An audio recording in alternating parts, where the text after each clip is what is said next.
मृत्यु अगर अटल सत्य है तो अलग अलग धर्मों में स्वर्ग नर्क की परिभाषा अलग अलग क्यों? आज हम आपको बड़ी अजब गजब सच्चाई बताने जा रहे हैं। ऐसी तमाम खबरें सामने आई हैं जिनमें बताया गया है कि मरने वाले लोग जीवित हो गए, और ऐसा सिर्फ एक बार नहीं हुआ, कई बार हुआ। 2011 में मिसिसिपी में रहने वाले वाल्टर स्नोबॉल विलियम्स मरने के बाद जिंदा हो गए। उनके बताने के मुताबिक 3 मिनट तक वो वहीं उसी कमरे में रहे। इस दौरान उन्होंने कई लोगों को देखा, वो लोग जिनको उन्होंने जिंदा रहते कभी नहीं देखा था। उन्होंने यहाँ तक बताया कि एक महिला उनके साथ लेकर आई थी। यूक्रेन में भी एक महिला के साथ कुछ ऐसा ही हुआ, जब वह मरने के 10 घंटे बाद जिंदा हो गई। उसके बाद उसने मरने के बाद हुई कई घटनाओं के बारे में बताया। मामला यूक्रेन के स्टिरजावका शहर का है, जहां 83 साल की सोनिया दिदुक को डॉक्टर्स ने मृत घोषित कर दिया, लेकिन वह मरने के करीब 10 घंटे बाद दोबारा जिंदा हो गई। और उन्होंने बताया कि वो स्वर्ग तक पहुंची थी। उनके पिता से भी मुलाकात हुई। ये तो हुई विदेश की बात। अब जरा भारत के मामलों पर नज़र डालिए। सितंबर 2019 में राजस्थान के भरतपुर में एक महिला शमशान घाट में जिंदा हो गई। बताया जाता है कि परिजनों को उनके घर से फ़ोन आया कि घर पर नाग नागिन का जोड़ा नाच रहा है, और इसी दौरान महिला की सांस वापस आ गई। इससे पहले 2018 में अलीगढ़ में भी ऐसा ही मामला सामने आया था, जहां पर एक व्यक्ति शमशान में जिंदा हो गया। उससे पूछा गया तो उसने बताया कि वो एक जगह गया था जहां पर बैठक चल रही थी। सफ़ेद कपड़ों में कुछ लोग बातचीत कर रहे थे।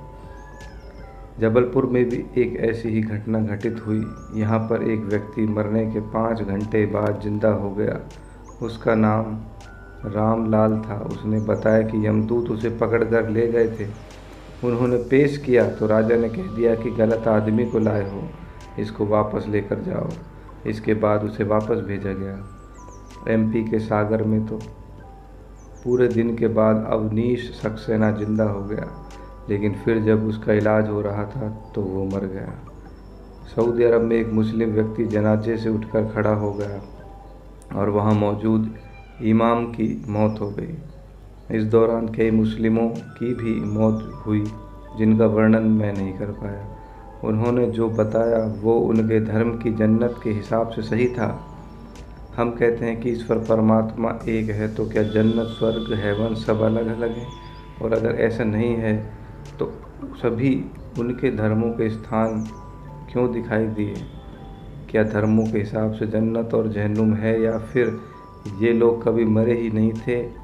ये सिर्फ अंधविश्वास है, और जो उन्होंने कभी कहानी बताई वो दिमागी असंतुलन का नतीजा था।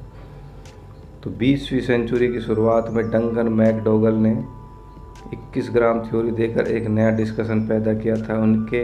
उनके एक्सपेरिमेंट्स के हिसाब से किसी इंसान की मौत के बाद उसके शरीर के भार में कुल 21 ग्राम का फर्क आता है, और ये उसकी आत्मा का भार होता है, अर्थात आत्मा का वजन 21 ग्राम होता है। तो मौत से जुड़े कई सत्य की सच्चाई पर बात करें तो विज्ञान मानता है कि लीवर, किडनी, हृदय शरीर के मुख्य अंग हैं। ऊपर जिन घटनाओं के बारे में बताया उनमें 24 घंटे बाद तक व्यक्ति जीवित हो गया। अगर ऐसा ही हुआ तो क्या वास्तव में वो मरकर जिंदा हुआ? और हाँ, तो क्या ये सही था कि उसने स्वर्ग देखा? और जिन्होंने नहीं देखा उन्होंने क्या देखा? वो वहाँ कैसे गए और कैसे वापस आए? उनको कौन ले गया?